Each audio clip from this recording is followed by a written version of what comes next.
Saudações, sejam bem-vindas, sejam bem-vindos. Como foi prometido, vamos dar continuidade à nossa releitura do Gabriel Garcia Marques, autor colombiano, Prêmio Nobel de Literatura de 1982. Todo mundo sabe, né? 82. Este livro aqui foi logo depois que ele ganhou o Nobel de Literatura, né? O Amor nos Tempos do Cólera. No caso aqui, cólera é aquela doença, né? A doença epidêmica que assolou a cidade, né, de Cartagena, lá na Colômbia, né? Muito bem. Então, ele escreveu isso aqui depois do Nobel, ou seja, 84, 85, foi publicado. Então, é um filme, né? Um filme que vai mais para o lado romântico e tal, mas interessante como ele nos apresenta a obra. Ou seja, o que a gente acha que uma coisa é outra, né? Ou seja, então até as 70 primeiras páginas você tem uma narrativa. Está acontecendo alguma coisa, você está acompanhando um doutor, né? Ele é um doutor, um homem metódico, e tem horas e horários, né? Ou seja, segue uma rotina, tem né? É um homem casado, um homem respeitado, um médico, que foi justamente responsável por acabar com a epidemia de cólera na cidade, né? Então nós temos o doutor Juvenal Urbino, já com uns 80 anos, né? Cerca de 80 anos. Aí você tem que datar a história, né? Porque você é jogado na história. Então você tem um doutor de 80 anos, né? E a forma de apresentar é bem poética, a escrita do Garcia Marques é bem poética, né? E aí você descobre que ele é esposo de uma certa Fermina Daza, né? Fermina Daza, uma mulher de 72 anos, aí vai seguindo a narrativa. Ele foi chamado para atender um caso, né? Tanto quanto diferente, assim, né? Porque né? Um fotógrafo lá, foi envenenado um fotógrafo. Não. E aí você descobre que é o Jeremias de Sentamu, né? Jeremias de Sentamu, que é um fotógrafo, um amigo dele do xadrez, né? Um amigo do xadrez e tal, que é um homem que sobreviveu, inclusive, a um pelotão de fuzilamento igual ao coronel Aureliano Buendia, né? Que também sobreviveu a um fuzilamento lá durante as revoluções. Aí vai falar das revoluções. Aí você tem que datar a história, né?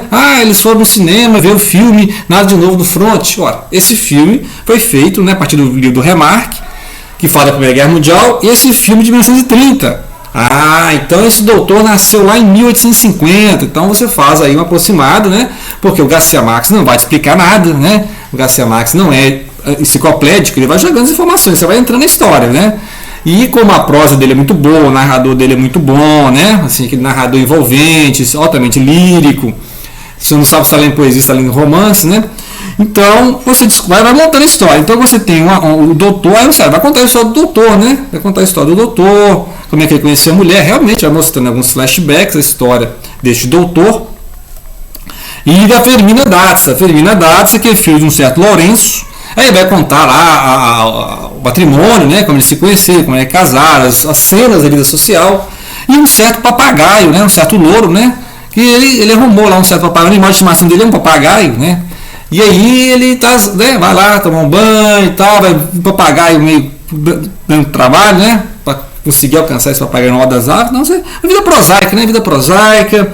Né? O que mais a gente pode ver aqui? Aí você vai, a descrição do narrador fala que ele é um cara fatalista, né? É um humanista fatalista, é um humanismo fatalista, né? Cada um na sua hora, na sua própria morte, né? Então umas coisas assim. Mas aí a narrativa é isso. Aí que dá o plot twist, porque aí começa a falar da Fermina Daza, que é a esposa dele. E aí você vai mostrando um gênio, né? Irracível, assim, ela é calma, mas não pise no pé, né? Se você pisar no pé, como diz o outro. Então, tem essas discussões familiares, né? Cenas de irritações familiares, né? E aí você vai ver como é que é a vida do casal. Que é um casal respeitado de cidade, né? Ele é um dos médicos respeitados. Lá um médico já tem vários discípulos, né? Porque ele tem 80 anos já né? Ali é uns 50 anos de medicina, né? E aí começa então com o doutor Urbino e esse casal, né? O Juvenal Urbino mais a Fermina Daza. E vai contando a vida desse Jeremias Sentamu, né? Que é esse homem que veio das revoluções e que gostava de jogar xadrez com o doutor, né? E aí você conhece a amante desse Jeremias, né? Vê como é que é a vida. Aí você vai achando, então vai contar a vida do doutor em flashback, né? Só que aí a questão é a seguinte: ele vai lá, o doutor vai lá depois de um banho e tal, cismou de pegar o papagaio na laje. Lá foi subir, imagina, um homem de 80 anos subir na laje, botar uma escada, subir na laje para pegar um papagaio no telhado. E aí O plot twist, porque ele cai, assim, gratuito, no ato gratuito. No dia, assim, pouco, né? Imagina, eu entendi que é no dia que ele descobriu a morte do amigo dele. Então ele foi lá, foi um médico, né? E realmente atestou que foi a morte própria, né? Ou seja, não foi envenenado nem nada, não é um crime, nada. É um alto, né? Um alto crime, podemos dizer assim, né? Que não dará isso, né? A vida vale a pena ser vivida. Para o Jeremias, ele não queria mais envelhecer, né? Ele não queria ficar velho. Então ele acha que não vale a pena ficar velho. Ele falou que não quer envelhecer, e aí ele, né, chegou a esse ato drástico, né? Então aí o doutor falou pro cirurgião médico lá, ó, né, não precisa de autópsia, foi esse caso, né? E aí fica lamentando essa morte do amigo, e o amigo é apresentado justamente pelos flashbacks, né, dessas tardes jogando xadrez e tal. É um homem que chegou na cidade, Jeremias, um homem que chegou na cidade sem nada, né, assim, né, fugindo das revoluções, né? Então, mas o caso é que aí, desse fato da morte do Jeremias, você vai conhecer então a vida, como é que é a vida metódica do doutor Urbino, né? Juvenal Urbino. Mas aí, muito bem, tá, então você, ó, é um homem que nasceu mais ou menos em meados do século XIX, já tem 80 anos, nos anos 30, né? Porque livros que ele lê, né? Você pode fazer um relato aqui de pegar os livros, um livro de um certo médico chamado Alex Carrel, né? Esse livro foi publicado em 1935. Então, a história acontece pós 1935. Então, só fazer aproximações, pelos meus cálculos, o doutor nasceu lá em 1855, pelos cálculos que eu fiz. Mas isso não importa, isso é só para ter ideia do personagem, né? Então, aí a questão, agora na página 70, ele assim, não, calma, vamos com calma. Então, acontece que morreu, né? O doutor Juvenal Urbino. Aí aparece outro personagem, que é um personagem importante na história, que é justamente o Florentino Arissa. Florentino Arissa vai lá no enterro, né? Nos velórios e tal, e vai rever a Fermina Daza. E aí a Fermina Daza vai se comover mais com a chegada do... Mas por que ela comove mais com a chegada do Florentino Arissa que a morte do marido, né? E aí vai começar a história na página 70. Aí plot twist, né? Que aí, o que vai contar o livro? Vai contar o livro, não vai ser a história do Juvenal Urbino.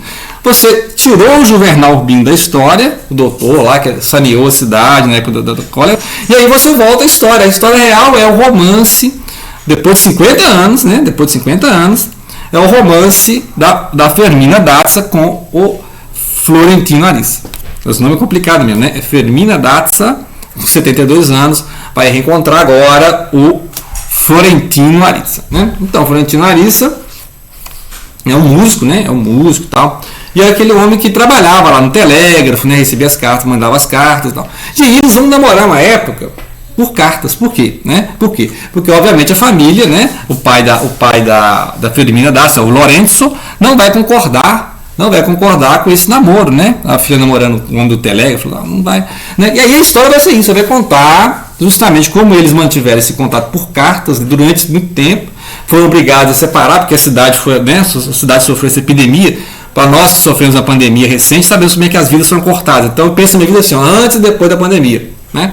Antes e depois de 2020. Né? Então eu começo a pensar, isso aconteceu antes da pandemia ou depois? A mesma coisa na história. Então a cidade foi acometida por essa epidemia de cólera, né? Uma doença que precisa de intervenção sanitária. E aí o casal, por motivos familiares, por motivos sanitários, né? Ou seja, a cidade foi infestada pela cólera, né? Que é uma doença e tal. E aí o médico intervém justamente para sanear a cidade. E aí depois ela vai casar com esse médico. Certo? Muito bem. Então, ela tem ali a colaboração da tia para receber e mandar essas cartas do nosso amigo Florentino, né? O Florentino Arissa. E eles vão ficar esse tempo todo, né? Assim, aí a gente vai acompanhar aqui, que nós estamos começando a releitura, né? Nós estamos aqui na página 75, 77, a tia escolástica. A tia escolástica, lembra o Romeu e Julieta? Sempre tem lá tinha um padre que ajudava o Romeu e Julieta, lembra? O padre, eu não lembro agora o nome do padre, um padre franciscano, ajudava tanto o Romeu quanto a Julieta se encontrarem nisso, trocar as cartas deles e tal. E aqui a tia escolástica aí vai receber uma reprimenda, uma reprovação do pai, né? Não, você está ajudando.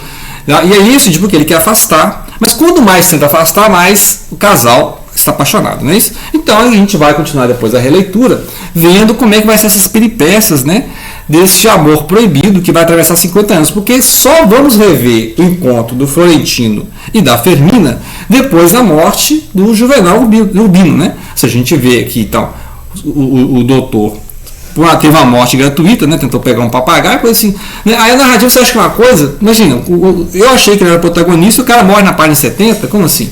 Então, aí você passa a acompanhar o sofrimento da Fermina e a reaparição do Florentino Aritza, né? Então, os flashbacks que acontecem na primeira parte é para você lembrar não só quem é o doutor Urbino, mas quem é a Fermina Daza, porque agora a narrativa vai justamente para a Fermina Daza, né? E é interessante que ele vai descrevendo a época, né? Ou seja, a agência postal, os clubes que eles frequentavam, né? Então, você está aqui nas primeiras décadas do século XX e é transportado às meados do século XIX, né? Então, tem vários eventos pontuais aqui, vai falar da Revolução, a independência do país, assim como ele fazia lá no 100 anos de solidão, não é isso? Ele vai pontuando historicamente. Só que, obviamente, isso aqui não é um livro histórico, né? Vocês não precisam saber a história da Colômbia, não precisam estudar a história das revoluções liberais, nada. Mas é interessante porque ele vai te jogando narrativa e você se vira, né? Ele não vai te explicando nada, não. É o narrador que não te explica nada. Vai te dando flashbacks, vai lembrando, eles lembram a cena social, não, um cenário social, um cenário de música, né? De encontros sociais. Você vai lembrando as discussões do casal, como é que era a vida de casal, como é que era a vida de casado. E aí você pensa, como é que teria sido a vida da Fermina se ela tivesse casado com o Florentino, né? O Aritza. Né? Será que ela e o Florentino estariam também nessas turras, como está lá, ela e o doutor? Né? Então, porque agora ela vai pensar assim, se eu tivesse vivido com, né, já que não deu certo meu casamento com o Juvenal Urbino, né? O Juvenal Urbino, será que daria certo com o Florentino Aritza? Né? Então, fica aqui a primeira parte da leitura, que ele é um livro até a página 70, né? Que você acha que é um personagem que é importante da história. Mas ele, na verdade, está no triângulo amoroso. Né? Na verdade, ele está ali completando o triângulo amoroso. Porque ele casou com a Fermina, que era a grande paixão do Florentino. Né? Que vai esperar 50 anos nesses encontros, desencontros, aventuras, desventuras.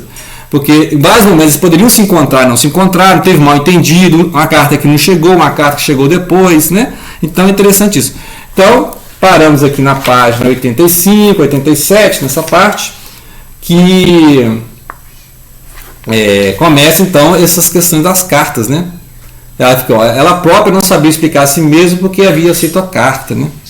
Então aí, vamos parar nessa frase, né? Ela própria não sabia explicar a si mesma porque havia aceito a carta. Não é que se culpasse por isso, mas o compromisso cada vez mais premente dar uma resposta acabara convertido em empecilho à vida. Né? Então, ou seja, ela começa a receber as cartas lá do moço do telégrafo, e aí a família vai ficar indignada, né? E aí eles vão começar a ser separados. Né? Eu li esse livro aqui há quase 20 anos, né? Então vai ser interessante essa releitura. Primeiro, o que eu lembrava, né? Porque eu tive a mesma impressão de novo, até eu lembrar de novo quem que era o Urbino, né? Na primeira vez que eu li também eu achei que era a história do Urbino, né? Assim, que a história, ele vai contar a história do médico que saneou a cidade, como é que foi essa pandemia de cólera, né? Esse surto de cólera, epidêmico de cólera. E vai contar a história do médico, o médico vai contar. Não, na verdade a história do médico é só a ponta do triângulo, né? Porque aí o que importa na narrativa é o Florentino Aritza e a Fermina Daza. Então fica a dica, vamos acompanhar a releitura, né? Para ter mais um vídeo para a parte final da história, que aí já é outra história, podemos dizer assim, né? E não deixem de compartilhar.